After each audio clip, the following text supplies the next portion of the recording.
chess aficionados, and welcome to chapter 6, the Blackburne Kostić Gambit. This is not a very testing or dangerous opening, but there is one trap that you have to be aware of.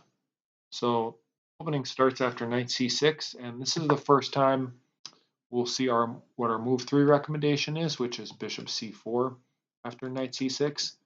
Now here, black makes a strange and particularly bad move, moving the same piece twice in the opening and neglecting development. So the only thing you really need to know about this, you can't see the stats on the side, but basically every move is much better for white except to take the pawn. This is the trap.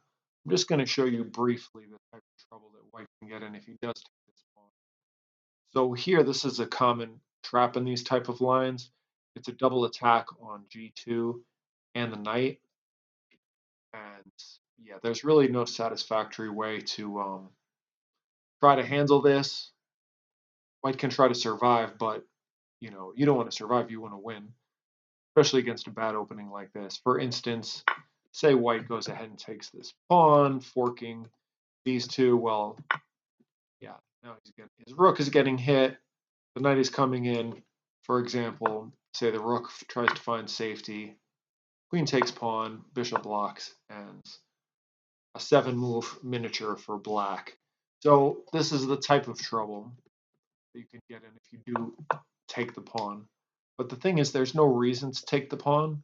You don't need to take the pawn to have the winning advantage. You can just take the knight.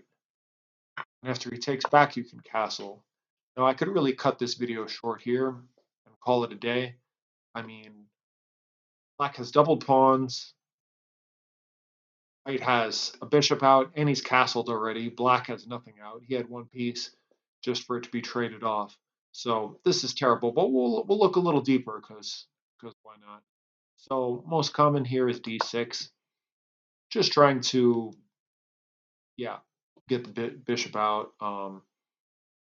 Maybe stopping white from pushing this pawn if maybe he's worried about knight f6 and e5.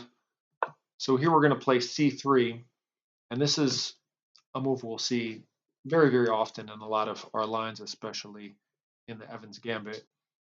And I'll show you the idea. So a couple ideas. So if he takes, we're going to take back with the knight. So now we have 2 pieces developed versus none. Bishop comes out to e7. Queen b3. So already we got this queen bishop battery threatening here. Only way to defend is with the knight, and after d4, the knight is hit. After castles, we can take the knight and jump in with our knight. And this is at the end of the line in this variation. Yeah, I don't really think it needs too much explaining. White's got a huge lead in development. Possibility to come over with the queen. Maybe the rooks come up and over. Yeah, maybe he can push the pawns. It's just a terrible position. So that's one possibility for black.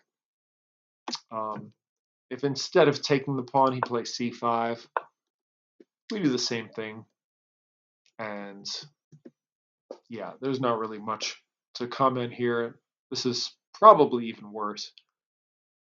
We can easily take in the center whenever we want. If he takes us, we're taking the knight out. And yeah, black's probably going to have to play something like this or this and gum up his development. And it'll be similar to chapter 2 in terms of the carnage.